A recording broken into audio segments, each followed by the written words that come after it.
is episode 3 of the History Haven podcast. Last episode, we talked about Ho Chi Minh in Indochina up to the start of World War II.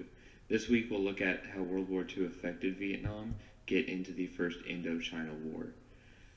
So the year is 1940, and Indochina is still under the control of the French. But the French mainland had just been conquered by Nazi Germany, which basically broke the French government.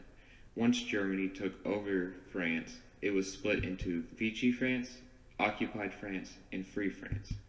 Occupied France was the northern half of the French mainland that was under direct control of the Nazis. Vichy was a government organized by Nazi Germany. The government was based out of Vichy, France, which is located in the center of the country. Vichy was installed by the Nazis, but wasn't actually part of the Axis powers, and Philippe Pétain was put in charge. Vichy was very similar to Spain at the time. Spain had just gone through a civil war between nationalists and communists, which ended in a nationalist victory that put Francisco Franco in charge of the country. He was pro-Nazi and had good relations with the Axis powers, but never actually joined the war. Spain and Vichy were weak due to their recent wars, and to join in Hitler's takeover of Europe would potentially be too much for these nations to handle, so they remained neutral. Many French citizens supported Vichy at first because of its decisions to remain neutral in the war. Once the French government fell, Charles de Gaulle, who was a French general, retreated among many other French soldiers into Britain. Once he made it to England, he organized a resistance group for the French colonies to leave Vichy and join the Free France movement, led by de Gaulle. All French colonies left Vichy and joined Free France at some point during the war except for one colony, Indochina. Once France fell and the pro-German Vichy formed, Thailand saw this as an opportunity to win back the lands that France had taken from them in the previous wars. In the first part of the series, I talked about land taken from Siam in the Franco-Siamese War. But Siam went into a revolution in 1932 to overthrow their monarch. They changed the name of Siam to Thailand to represent the Thai people. Thailand attacked French Indochina to take back these lands. The war came to an end when peace was established by the Japanese Empire.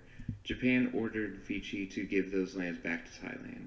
The Vichy government did not support the decision, but also feared the power of the Japanese, especially when they had low military support. Much like Thailand, Japan also saw opportunity in French Indochina. They wanted this territory to launch more attacks into China. They viewed the Vichy colony as an ally since of its close relation to Germany, but also knew that Indochina could be taken advantage of because of its weakness. Japan moved a small number of troops into Indochina in 1940. The United States responded to this by banning certain exports into Japan, such as natural resources or aircraft parts. French leaders were torn between Free France and Vichy France. They knew that if they were to join Free France, then they would be locked into a war with Japan. But if they remained under Vichy, then they must endure Japanese occupation. Once Japan occupied Indochina, they cut all exports into China off. In 1941, Japan moved 125,000 soldiers into Indochina, even though Vichy would only allow a max of 40,000 troops to be stationed there. The Japanese troops were only 800 miles from the western occupied cities of Singapore and Manila. Britain and the United States fully embargoed Japan, cutting off 75% of the empire's international trade and 90% of its oil imports. Japan moved into Saigon, where the bulk of their force was stationed. The Japanese occupation of Indochina gave Japan better positions to attack China. China was in a civil war that had been raging since the 20s. The war was fought between communist-led Mao Zedong, who was backed by Soviets, and the nationalists, who were led by Chiang Kai-shek, who was backed by Western powers like France, Britain, and the United States. The two sides came to a temporary truce once the Japanese army began invading China. Japan's control of Indochina helped it establish its goal of the Greater East Asia Co-Prosperity Sphere. This was a goal of the Japanese Empire to conquer swaths of territory throughout Asia and the Pacific. Once France and the Netherlands fell in Europe, Japan saw French and Dutch colonies open for the taking. With Indochina under Japan's belt, they had the capability to stop British supplies from moving into China. The Chinese used these supplies to fight off the Japanese invasion. Japan also took advantage of the resources in Indochina to fund the war machine. The troops stationed in Indochina used the French bases to launch attacks in Malaya, Singapore, Thailand, Burma, and the Indian Ocean. Japan attacked Thailand not long after they occupied Indochina. But the war proved to be costly, so a treaty was quickly signed, making Thailand a Japanese ally. Once the French government fell to the Nazis, Georges Courtois took over as the leader for French Indochina. He was not supported by the Germans and often argued with orders from Vichy. He focused on the defense of the colony, but after the Japanese occupation took place, Vichy quickly replaced him with Jean de Gaulle. Jean de Gaulle commanded the French naval forces in the Far East before receiving the position. He also focused on the defense of Indochina in case of an attack by Japan. In 1941, Ho Chi Minh was residing in China, and he was staying with Mao Zedong. He returned to Vietnam after hearing about the fall of France. He saw this as an opportunity for Vietnam to win its independence. Much like the Chinese, Ho Chi Minh wanted nationalists and communists to come together in Vietnam to be able to fight off its occupiers. He established the Viet Minh Army. His forces were small at the beginning, and he mostly commanded his army from caves in northern Vietnam. Ho Chi Minh traveled back to China to seek help from Mao Zedong, but was caught and arrested by the Chinese nationalists under Chiang Kai-shek. While Ho was imprisoned, Viet Minh continued to establish infrastructure in the north and build up its arms. Viet Minh ran a shadow government where they often hid in caves and jungles, but led small raids against the Japanese and French. They even taxed people in northern villages, mostly taking food and men to help build up the military.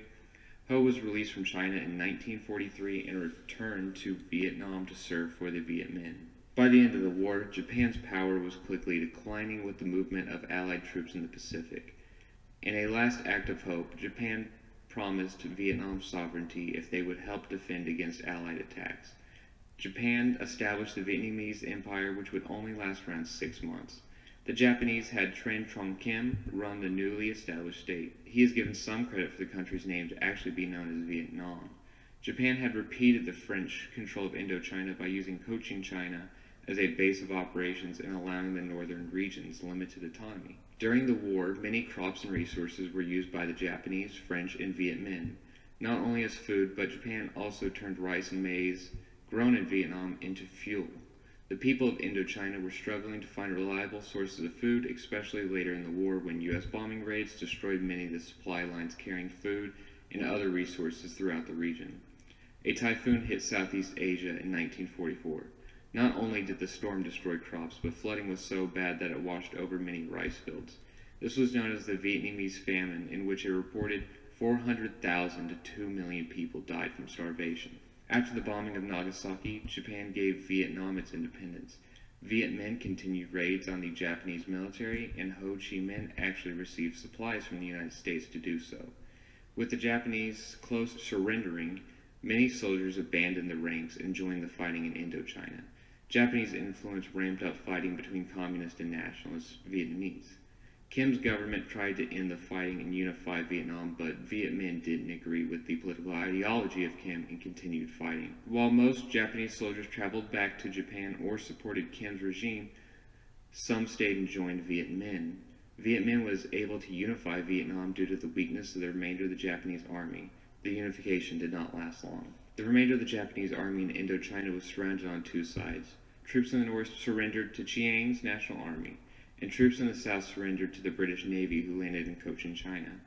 Ho Chi Minh did not want a war with China, so he ordered the Viet Minh to stand down against the Chinese occupiers in the north. In return for peace, Chiang allowed Ho Chi Minh to establish a government in northern Vietnam. The United States did not support the French reoccupation of Indochina and requested that it remain under control of Chiang. Chiang declined so that he could continue his fight in the Chinese Civil War against Mao Zedong. In 1946, Chiang's army left Vietnam and the French moved back north. Ho Chi Minh remained at peace with the French while using their support to defeat Vietnamese nationalists so they wouldn't stand in the way of a communist Vietnam. Once Ho Chi Minh's enemies were defeated, the Viet Minh took over Hanoi, sparking the beginning of the First Indochina War. The United States did not support Vietnam remaining under control of the French, since the U.S. was known to be a proponent of anti-colonialism. The United States was a colony at one time.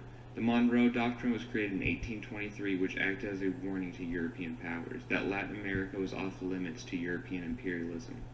The United States would act as the big brother to Latin American countries. The Monroe Doctrine took on a new meaning with Roosevelt's corollary. This gave the United States new opportunities that were taken advantage of in the Spanish-American War. The United States gained the territories of Cuba, Hawaii, Puerto Rico, Guam, and the Philippines.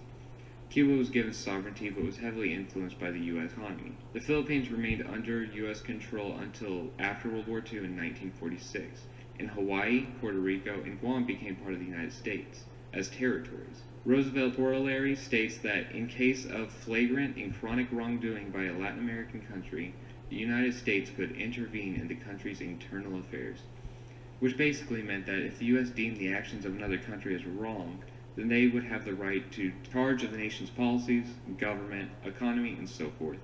Oftentimes, the U.S. would intervene in these countries if they had outstanding debts to European or U.S. banks.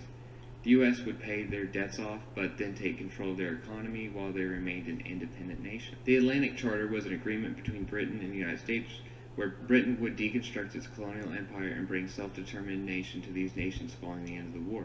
American influence and power dominated the world after the war, and they often pressured the other colonial powers to begin decolonization as well.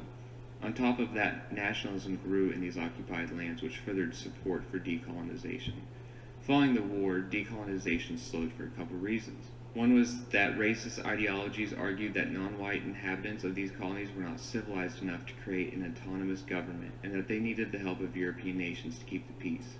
The other was that these colonies did not have a well-established authority to be able to keep a diplomatic government. If a diplomatic government didn't exist, then it could easily become a communist nation, which went against the U.S. agenda of anti-communism. France felt the pressure of the anti-colonialism from the United States, so they came up with an idea that would free them from giving up their colonies. France formed a new government known as the French Union. While France recognized the mainland as metropolitan France and everything else as French territories and colonies, the French Union became the government and nation of all land controlled by the French. Each region had its own autonomy, but it was often limited, while the French mainland had more control. France argued that this system was not colonialism, but rather matches the similar system that the U.S. used with territories such as Hawaii, Guam, Puerto Rico, and the Philippines. The U.S. did not support the role of the French Union. Following World War II, the political landscape of East Asia was completely different and divided. After Japan surrendered to the U.S., the nation became occupied and influenced by the United States. Many of Japan's territories in the Pacific were ceded to the United States or whatever nation had previously controlled them. The land in China was to be continually fought over between Mao Zedong and Chiang Kai-shek, and Korea was split at the 38th parallel. The northern half was under the influence and control of the USSR, and the southern was to be under the influence and control of the United States.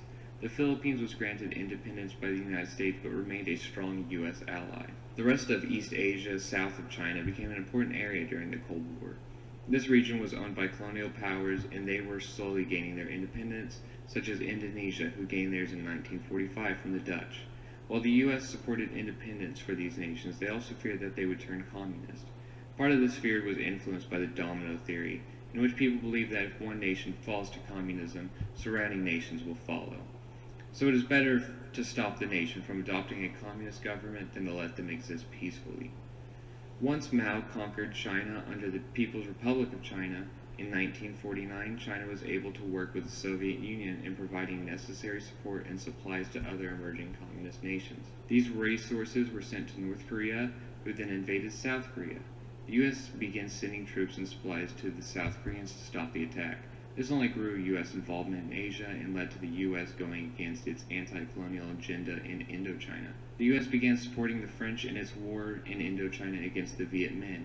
U.S. resources and military advisors made their way to Vietnam to back up French authority and troops. Napalm was brought over from the United States into Vietnam in 1950 for the first time. At the beginning of the Indochina War, the Viet Minh worked with other communist rebels in northern Vietnam to fight off French expeditionary forces and the Vietnamese National Army. While there were attempts for peace, an agreement could not be made between Ho Chi Minh and the French government. Ho led the Viet Minh back into the jungles where he staged guerrilla tactics that they had previously used on the Japanese. They often used advanced trail systems in Vietnam to strike at French targets. This is how the war was fought until the unification of China. Like in Korea, China and the USSR began supplying troops and resources to Ho Chi Minh. With this new support, Viet Minh transformed from a band of guerrilla troops into a full-scale army, able to fight the French in the open. The war went back and forth, but in 1954, the Battle of Dien Bien Phu revealed the power of the Viet Minh. Many in France denounced the war not only because of major French losses, but also because the troops that fought for the French were colonial troops from places such as French Algeria. The only French to fight were from the colonial force. No French soldiers from metropolitan France participated in the war unless as a volunteer. This was also known as the Dirty War in France. The war ended with Vietnam being split into North and South for 2 years, until 1956, where an election would be held to find a leader to unify the country. The North remained under control of Ho Chi Minh and backed by China and the USSR, while the southern portion became known as the Republic of Vietnam and was led by Prime Minister Ngo Dinh Diem. Ngo Dinh Diem declared himself president and received much U.S. support for his outspokenness against communism. This is part 3 of the 20th century Vietnam, and this next episode we will discuss the Vietnam War.